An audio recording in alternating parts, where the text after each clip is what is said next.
폭풍과 같은 상황에서도 우리를 항상 건져내셨던 그 주님의 능력을 신뢰하며 우리 다시 한번 우리의 믿음을 견고하게 하는 그런 시간 되게 해주세요라고 함께 기도하며 이 시간 예배를 준비하며 나아갑시다. 기도합시다.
하나님, 어느덧 올해의 마지막 주일 예배를 드립니다. 올해를 돌아봤을 때 정신없이 빠르게 흘러가는 시간 속에서 하나님과 교제했던 시간이 참 적었음을 느낍니다. 올해 송구영신 예배를 드리면서 다짐하고 결단했던 것들이 점점 잊혀졌고 영적 무장에 힘쓰지 못해 세상적인 가치관들에 너무 휘둘렸던 날들이 많았음을 고백합니다.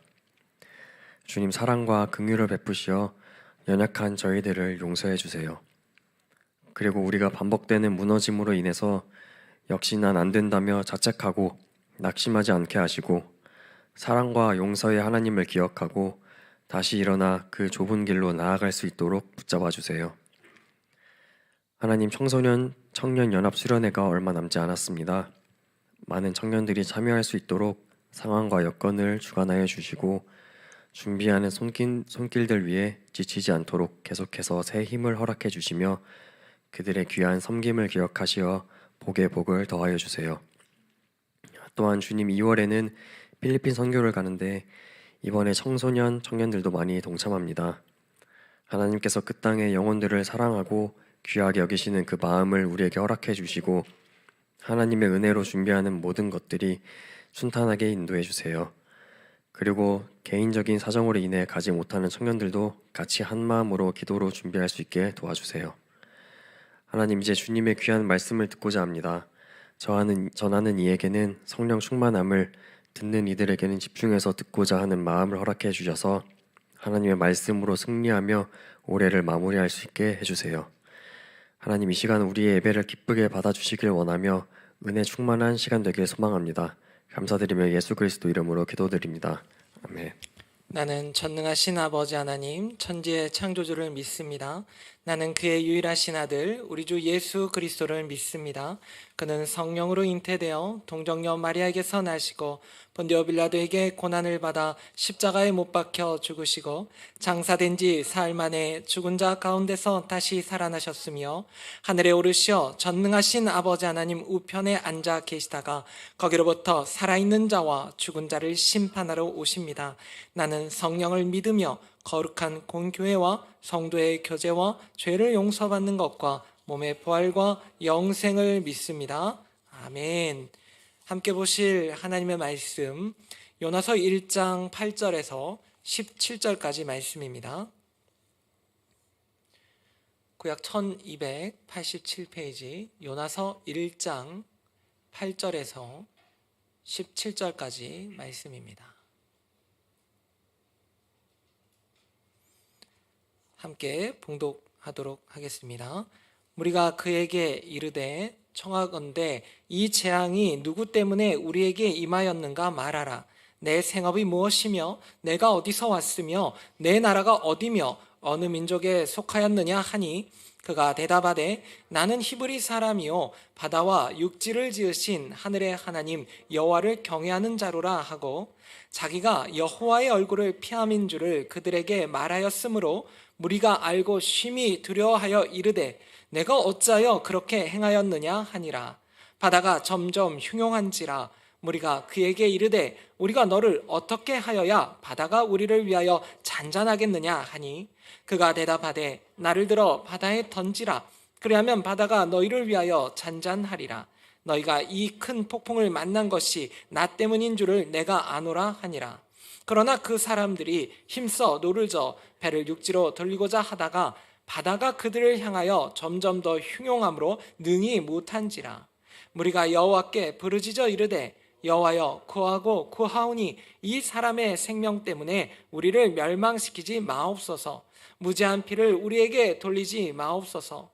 주 여호와께서는 주의 뜻대로 행하심이니이다 하고 요나를 들어 바다에 던짐에 바다가 뛰도는 것이 곧 그친지라.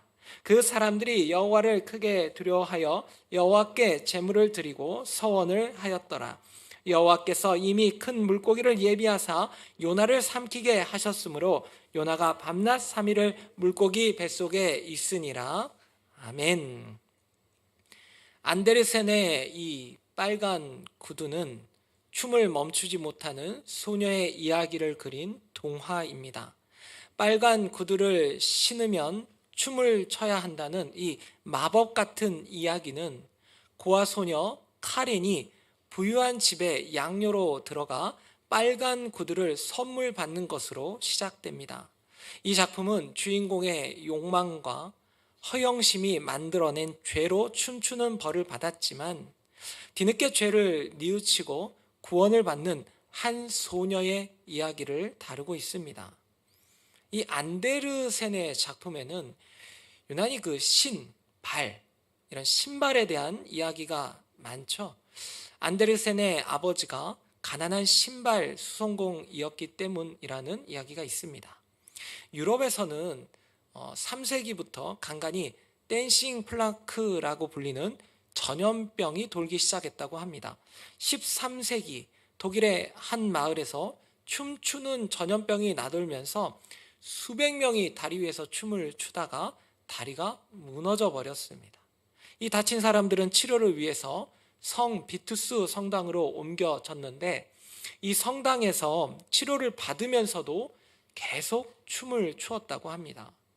이후 1374년, 1518년 수천 명의 사람들이 독일과 프랑스의 접경 지역인 스트라스부르에서 이 전염병에 걸려 또 하루 종일 춤을 추다가 쓰러지고 또다시 일어나서 춤을 췄다고 하는데 이 병을 연구한 사람들은 이것은 인간의 욕망과 상상 또는 신체적인 발작 때문에 일어났다라고 밝히고 있습니다. 정확하게 밝혀지지 않았어요. 뇌염인가 아니면 환각인가 아니면 그 시대적 상황이 너무 힘들다 보니까 사람들이 다 같이 나와서 정신적인 병을 안고 와서 이렇게 춤을 추게 되었는가. 어찌됐건 이 세상에도 우리의 상식으로는 도저히 상상조차 할 수 없는 그런 이야기들이 마치 드라마 같은 영화 같은 이야기들이 현실 속에서 펼쳐지기도 합니다. 오늘 요나서가 그렇죠. 생명을 위협하는 풍랑 속에서도 끝까지 이 요나 한 사람을 보호하려 했던 선원들, 하나님이라고 생각할 수 있는데 선원들도 이 요나서를 잘 읽다 보면 처음에는 이 요나를 좀 보호하려고 합니다. 요나를 삼킨 큰 물고기, 그리고 물고기 뱃속에서 이 3일 동안을 머물면서 이 감사 기도를 드리는 한 요나, 그리고 순식간에 자라난 박넝쿨, 또 베옷을 입고 금식하라는 명령을 받게 되는 짐승들, 아주 놀라운 이야기들이 이 안에 가득 담겨 있죠. 요나는 북이스라엘의 여로보암 2세가 통치하던 시대에 살았던 선지자입니다.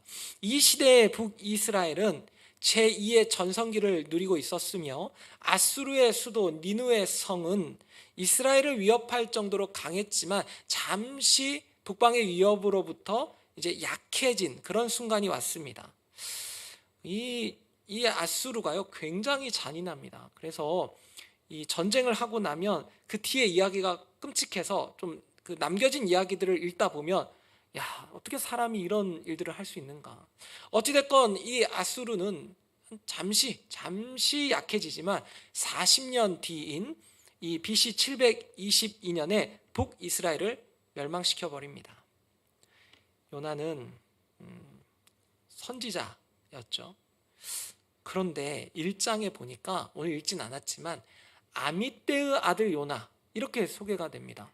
굳이 이 아버지의 이름을 거론하는 게 좀 이상하지 않습니까? 아미떼, 진리라는 뜻입니다. 그런데 그 아들은요, 요나는 비둘기라는 뜻입니다. 우리가 성경을 읽다 보면 야, 비둘기니까 참 좋은 이미지구나. 그렇지 않죠. 비둘기는요, 성령을 상징하기도 하고 또 지혜를 상징하기도 하지만, 그러나 호세아서 7장에 보면 이 에브라임을 지혜 없는 비둘기로 또 이야기하곤 합니다. 그러니까 지금 말하는 이 아미떼의 아들 요나, 이 진리의 아들 비둘기, 이 뜻은 좀 긍정적인 의미는 아닙니다. 진리의 아들이었지만 그 지혜는 없었던 아들, 이런 뜻을 가지고 있습니다.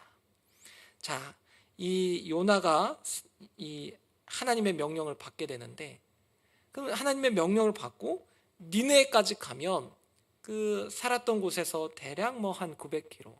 그런데 요나가 하나님의 말씀을 전하지 않고 도망치죠. 서쪽으로 도망치는데 무려 3000km. 그러니까 당시에 어떤 지중해의 배가 이 3000km를 가려면 많이 걸리면 1년이 걸렸습니다. 1년요.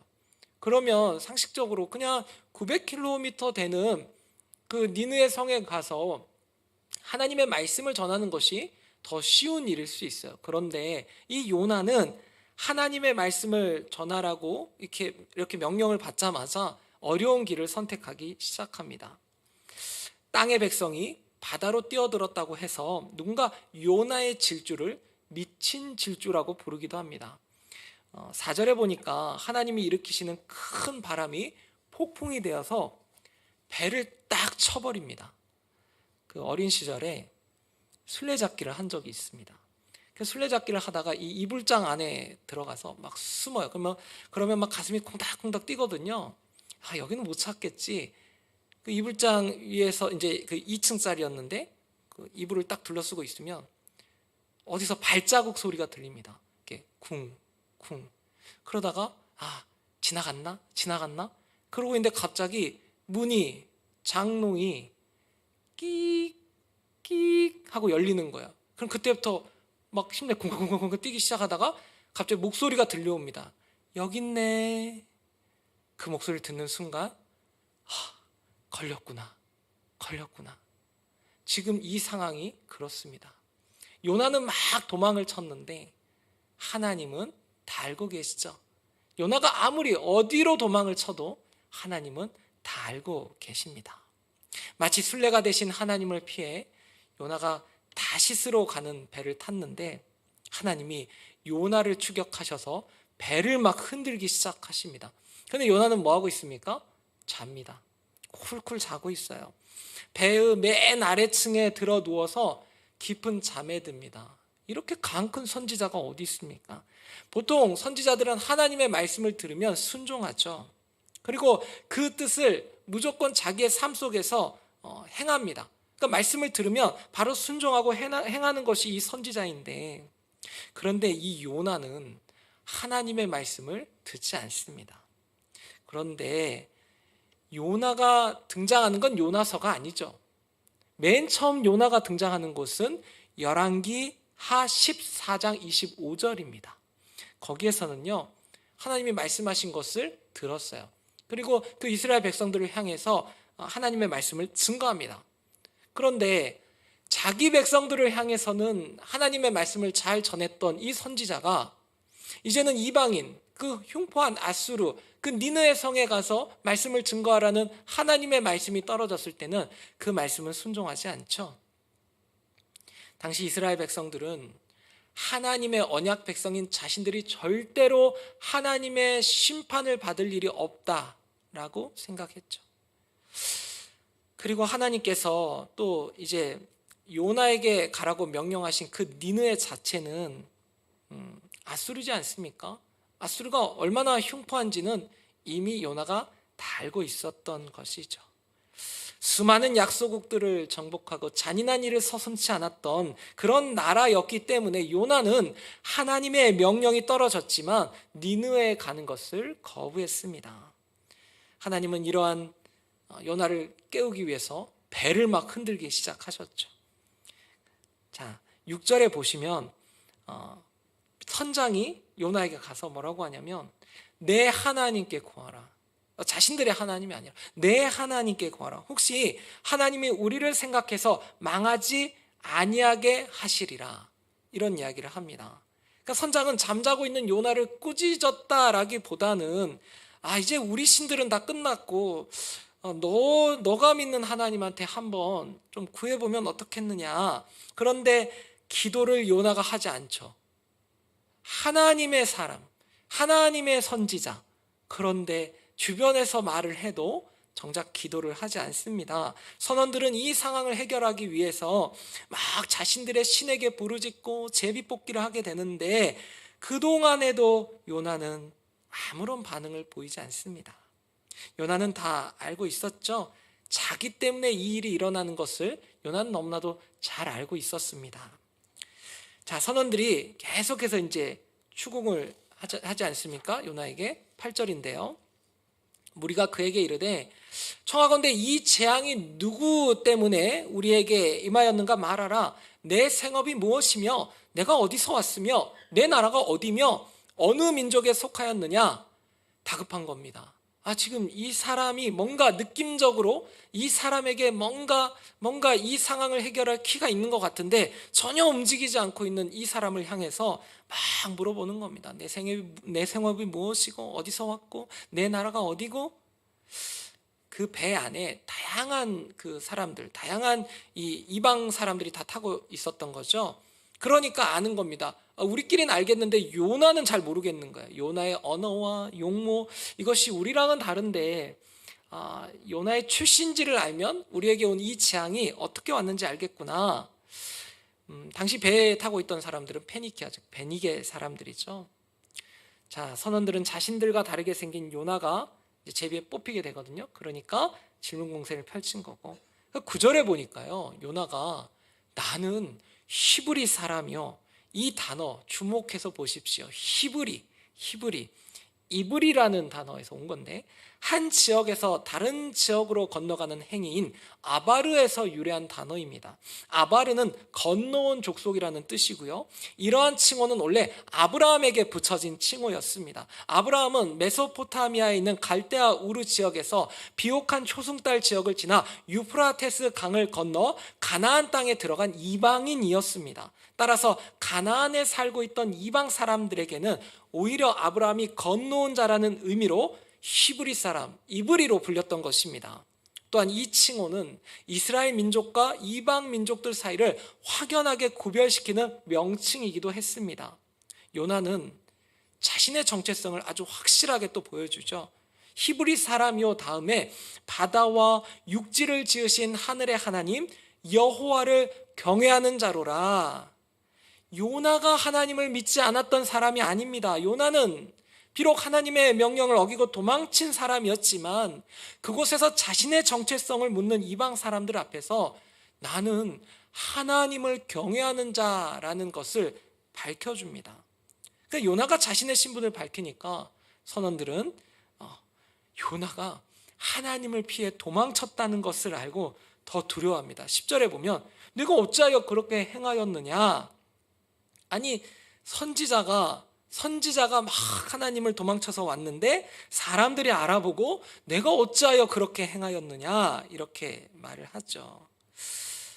오늘 요나서를 보면 참 이 상황이 참 이상한 겁니다. 하나님의 사람인 요나는 도망치고 그래서 배에 숨었는데 그곳에 있던 이방인들이 오히려 막 요나를 바라보면서 아니 왜 하나님의 뜻대로 살지 않았지? 왜 하나님의 뜻대로 행하지 않았지? 이렇게 본다라는 거죠. 여러분, 하나님을 섬기는 성도들 혹은 교회에 잘 나오는 청년들, 이 사람들이 정작 하나님을 두려워하지 않을 때 오히려 주변 친구들이 두려워할 때도 있습니다. 야, 너 교회 다니면서 복권 사도 괜찮은 거야? 야, 너 아니 주일마다 교회 나가고 뭐 새벽 기도도 나가고 한다는데 타로 카드로 점을 보내? 야, 너 괜찮은 거야? 아니, 너 밥 먹을 때 기도도 안 하네? 아니, 주변 사람들이 오히려 내가 교회 가고 신실한 하나님의 사람이라는 걸 알 때 교회를 다니지 않는 사람들이 오히려 저희한테 그런 이야기를 한다는 거예요. 너 그렇게 살아도 하나님이 봐주시느냐? 요나서에서 보게 되는 선원들, 전혀 하나님 믿지 않는 사람들이에요. 그런데 이 사람들이 요나 때문에 자신들이 죽게 되었지 않습니까? 그래서 막 요나에게 네 하나님께 물어봐라, 네가 어찌하여 이런 일을 행하였느냐 막 하는데 바다가 점점 흉흉해집니다. 10절이죠. 자기가 여호와의 얼굴을 피함인 줄을 그들에게 말하였으므로 무리가 알고 심히 두려워하여 이르되 내가 어찌하여 그렇게 행하였느냐 하니라. 그리고 11절에 보시면 계속 이제 흉흉해지는 거예요. 이 바다가 흉흉해지는 게 뭡니까? 마치 하나님이 요나를 기다리시는 것 같아요. 12절에서 결국 요나는 나를 바다에 던지라. 그리하면 바다가 너희를 위하여 잔잔하리라. 너희가 이 큰 폭풍을 만난 것이 나 때문인지를 내가 아노라. 그런데 요나가 지금까지 회개했습니까? 하나님을 찾지 않잖아요. 요나는 아직까지도 하나님 앞에 무릎을 꿇고 자신을 위해서 혹은 선원들을 위해서 기도하지 않아요. 그냥 나 던져라. 오히려 자초지종을 들은 선원들이 막 기도하죠. 요나가 이 바다를 잠잠케 하려면 자신을 바다에 던져야 한다고 말하는데, 그러면 이 말을 듣고 선원들이 그래 던지자, 처음에 그렇게 하지 않습니다. 어떻게든 자신들의 힘으로 배를 돌려보려고 하는데 그게 안 되는 거야. 안 되는 거야. 그럼 뭡니까? 내 힘으로 진짜 안 됐을 때 하나님이 하신 일이라는 겁니다. 너무 명백한 증거잖아요. 자신의 힘으로, 인간들의 힘으로 어떻게 하려고 하는데 도저히 되지 않는다? 그건 누가 봐도 100% 하나님이 지금 이 일을 하고 계시다라는 강력한 증거입니다. 14절에 보니까 막 이방인들이, 선원들이 막 기도를 해요. 여호와께 부르짖어 이르되 막 여호와여 구하고 구하오니 이 사람의 생명 때문에 우리를 멸망시키지 마옵소서 막 기도를 합니다. 됩니까? 풍랑이 잠잠해집니까? 안 되죠. 결국은 이제 요나를 바다로 던지게 되는데, 이 요나서를 보면서 제가 깨닫게 되는 것이 뭐냐면, 사실 광야 학교에 입학한 사람들을 우리가 많이 봤잖아요. 광야 학교.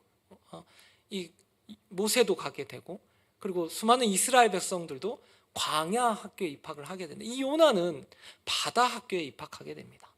이 바다 학교에 입학해서 이제 3일 동안 이제 물속에서 이 물고기 뱃속에 있게 되는데, 지금까지도 요나서 1장 마지막까지도 요나가 회개를 안 해요. 야, 이 정도면 회개할 것 같은데, 이 정도면 하나님께 돌이킬 것 같은데, 아주 뻔뻔하게 선원들에게도 뭐라고 했습니까? 나 그냥 던져라. 내가 하나님 말씀을 듣고 저 니느에 가서 말씀을 증거하느니 나 차라리 바다에 빠져서 죽는 게 낫다라는 겁니다.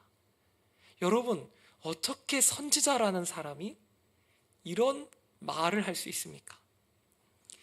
예수 그리스도를 믿고 난 이후에 우리는 인생이라는 스케치북에 너무 많은 것을 그리죠. 처음에는 그 스케치북을 사주신 하나님과 함께 이것저것 그려보기도 하다가 막 그리다가 갑자기 이젠 내 마음대로 좀 그려봐야겠다는 생각을 하게 됩니다. 아버지 도움 없이도, 나를 도와주시는 그 선생님 없이도 내가 참 잘 그릴 수 있다라고 생각을 합니다. 그때 하나님이 가만히 놔두세요. 그러면 하나님이 가만히 놔두신 것이 마치 그것이 하나님의 뜻인 줄 알고 더 신나게 그릴 때가 있습니다. 그러면 어떻게 됩니까? 그림 한번 보실까요? 저렇게 되는 겁니다. 도화지 위에 막 다 엎질러져 있고, 붓에서 튄 물감이 옷과 거실 바닥에 잔뜩 묻어져 있고, 저 얼굴 뭐 위장크림 바른 겁니까? 얼굴이 아주 막 캄캄하게 됐는데, 그런데 보세요. 뭔가 잘못됐다는 걸 느끼지만 그 상황에서도 하나님께 도움을 요청하지 않을 때가 있죠. 우리 삶이 때로 그렇습니다. 뭔가 잘못된 거는 알겠어요. 그러나 그 순간조차도 하나님께 구하지 않는 그런 사람들도 있다라는 겁니다. 아마 요나는 그런 생각을 했던 것 같아요. 이스라엘 백성들은 사랑받기에 충분한 사람들이지만 저 아수르의 니느웨 사람들은 사랑받을 자격이 없는 사람들이다. 14절을 보니까 이제 요나 옆에 있던 사람들이 막 하나님께 기도하고 요나의 생명 때문에 막 또 자신들을 멸망시키지 말라고 하나님께 나아가는데 16절에 보면 하나님께 제물을 드리고 막 서원까지 합니다. 그러나 이 사람들이 하나님을 믿었더라? 그런 구절은 없죠. 오늘 본문에서 중요한 건 뭐냐면 요나를 삼킬 만한 그런 큰 물고기가 지구상에 있는가? 가장 큰 힘수형 고래가 최대 30m까지 자란다고 해요. 실제로 고래나 상어에게 먹힌 사람도 있다, 있다더라 그런 이야기도 있지만 그건 성경의 관심이 아니잖아요. 성경의 관심은 요나에게 있습니다. 그래서 어떤 목사님이 요나, 요나라고 하는 거예요. 여기에 내가 그만하겠습니다. 네. 30년째 나중에 생각하면 웃기실 거예요. 30년째 딸을 찾고 있는 서기원 목사님이라고 계시는데 그분이 30년째 딸을 잃어버렸어요. 그래서 계속 찾는데 주변에서 뭐라고요? 포기하세요. 좀 포기하세요. 30년 동안 했는데 이제 그만하세요. 막 친척들도 가족들도 와서 말을 하는. 그런데 이제 이 목사님께 어떤 이야기를 나누는 시간이 있었어요. 인터뷰를 하는 분이 그 어린 딸과 어떤 재밌는 일화가 하나 있을까요? 라고 했더니 이 서기원 목사님이 어떤 얘기를 했냐면 우리 딸이 어렸을 때 공부에 취미가 없다는 걸 너무 어린 시절에 알았습니다. 그래서 그 당시에 주니어 골프가 유행했는데 이 목사님이 그 당시 없는 형편에 골프장 하나를 인수했다고 합니다. 그 어린 딸이 아무리 봐도 공부는 안 될 거, 너무 어린 시절에 포기한 것 같은데 너무 이게 공부 안 되겠는데? 라고 해서 골프장을 인수해서 그것을 이제 이 딸이 크면서 거기서 연습할 수 있도록 만들어 주다가 딸이 실종됐어요. 그래서 이제 나중에는 이 부모를 잃은 자녀들을 본인이 이제 이렇게 데리고 와서 같이 살고 그렇게 돌보는 사역들을 하시더라고요. 여러분, 하나님의 사랑이 어떤 거냐면 진짜 말 안 듣고 집요하게 도망친 그 자녀를 위해서 바람도 사용하시고 말도 안 되는 큰 물고기도 사용하십니다. 여러분, 이 큰 물고기가 얼마나 그 요나 같은 배를 쫓아다녔을까요? 지금인가? 지금인가? 지금 먹어야 되나? 언젠가? 계속 쫓아다니지 않았을까요? 여러분, 하나님의 그 사랑은요 너무 끈질겨서 그 끈질기다는 표현이 좀 부정적일 수도 있지만 그러나 이 표현 아니고서 좀 설명하기가 어렵지 않나. 너무 끈질기게. 그 마태복음 12장 39절과 40절에 보면 예수님이 요나의 표적에 대해서 말씀하시거든요. 야, 이 악하고 음란한 세대가 표적을 구하지만 표적은 뭡니까? 목표가 있는 기적이죠. 반드시 하나님이 행하실 일들을 위한 하나의 그 목표가 있는 기적인데 이 선지자 요나의 표적밖에는 보일 것이 없다. 그러면서 요나가 밤낮 사흘 동안 큰 물고기 뱃속에 있었던 것 같이 인자도 밤낮 사흘 동안 땅속에 있으리라. 예수님은 표적을 구하는 서기관과 그 바리새인들을 향해서 이 악하고 음란한 세대, 하나님께 신실하지 못하고 오히려 하나님께 불순종한 이 세대에게 보여줄 것은 오직 요나에 관한 표적밖에 없다라는 것입니다. 물고기 뱃속에서 요나가 살아난 것처럼 예수님도 사흘 동안 땅속에 계셨다가 살아나실 것을 말씀해 주신 것입니다. 오늘 본문을 계속 읽다가 17절이 저에게 참 와닿았는데요. 여호와께서 이미 큰 물고기를 예비하사, 그리고 3절에도 마침 다시스로 가는 배가 요바에 딱 도착을 하게 됩니다. 그거 신기하지 않습니까? 그 당시 배가 그렇게 큰 배가 아무렇게나 준비됩니까? 마침 다시스로 가는 배가 그 욥을 위해서 준비되고 또 여호와께서 이미 큰 물고기를 예비하셨다라는 구절이 있는데요. 여러분, 2024년에 어떤 폭풍이 여러분의 배를 막 뒤흔들었습니까? 어떤 물고기가 여러분을 삼켜서 여러분의 시간과 여러분의 모든 것을 멈추게 했습니까? 질병입니까? 사람과의 관계입니까? 시험입니까? 어떨 때 눈앞이 캄캄할 때가 있지 않습니까? 그럴 때마다 우리는 생각한다라는 거죠. 이게 정말 최악이구나. 더 이상 나빠질 것도 없구나. 그럴 때마다 한 번씩 생각하셔야 되는 건 뭐냐면, 우리가 계속 밑바닥으로 내려갈 때에도 하나님은 그곳에 계신다라는 겁니다. 그리고 우리가 하나님께 나아가면 하나님은 우리의 고백이 어떤 고백이든지 들으시고 우리를 회복시키시고 다시 싸매셔서 우리를 가만히 안주해서 그냥 거기서 머물러라, 이게 아니라 사명자의 자리로 끌고 가십니다. 반드시 끌고 가세요. 시편 기자는 고난당하는 것이 내게 유익이라고 했고, 고난으로 인해서 주의 율례들을 배우게 되었다라고 고백합니다. 야고보서 기자는 너희 중에 고난당하는 자가 있느냐? 그는 기도할 것이요 라고 말했습니다. 하나님 결국 요나를 기도의 자리로 부르셔서 니누에로 가서 말씀을 전하게 하셨습니다. 사과나무는요, 가을이 되어야 사과가 달립니다. 겨울에 아무것도 안 달려 있어도 사과나무입니다. 힘든 시기에는 아무것도 달려있지 않아도 사람들은 나무에게 무언가를 바라지 않습니다. 그러나 가을이 되면 사람들은 사과를 기대하며 사과나무를 보게 됩니다. 그러니까 사과나무의 사명은 결국 맛있는 사과 열매를 맺어서 사람들에게 풍성하게 공급하는 것이죠. 선지자가 맺어야 할 열매는 기도의 열매와 말씀의 열매와 회개의 열매였습니다. 2024년의 맨 끝자락에서 요나서를 보게 하게 하신 하나님, 2025년에 또 저와 여러분에게 어떤 큰 물고기를 예비하실지 모르겠지만 우리는 여전히 하나님의 말씀에 두 귀를 쫑긋 세우고 하나님께만 시선을 고정시켜서 하나님과 함께 2025년을 올해보다 더 풍성한 기도와 말씀과 회개로 하나님만 바라보며 나아가시는 저와 여러분 되시길 주의 이름으로 축복합니다. 기도하시겠습니다. 요나와 같은 선지자를 붙드시고 하나님의 사명자로 거듭나게 하신 하나님을 찬양합니다.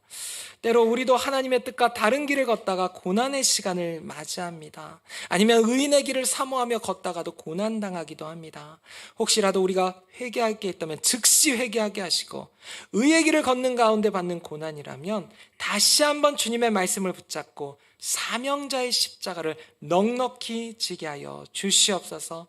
주께서 또 한 주간 우리 선림교회 청년들과 함께 하시고 불평을 감사로, 절망을 소망으로 바꿔가게 하실 줄 믿사오며 우리를 위해 십자가에 달리신 예수 그리스도의 이름으로 감사하며 기도드렸습니다. 아멘. 받은 말씀 기억하면서 우리 함께 찬양하며 봉헌하시겠습니다.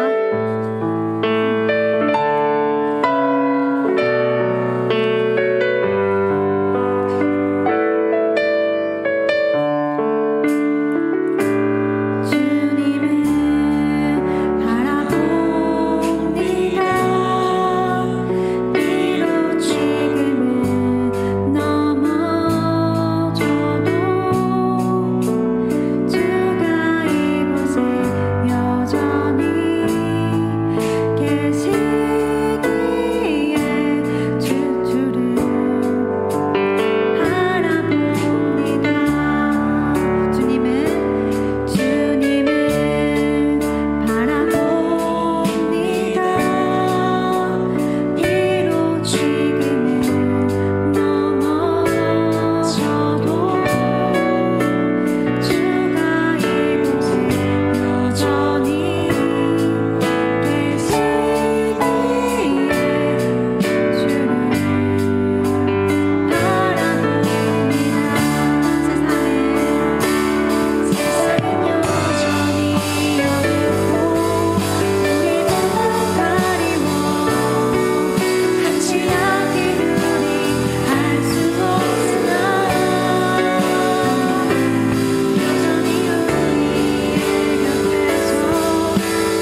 한 주간을 돌아보니 모든 것이 하나님의 은혜였습니다.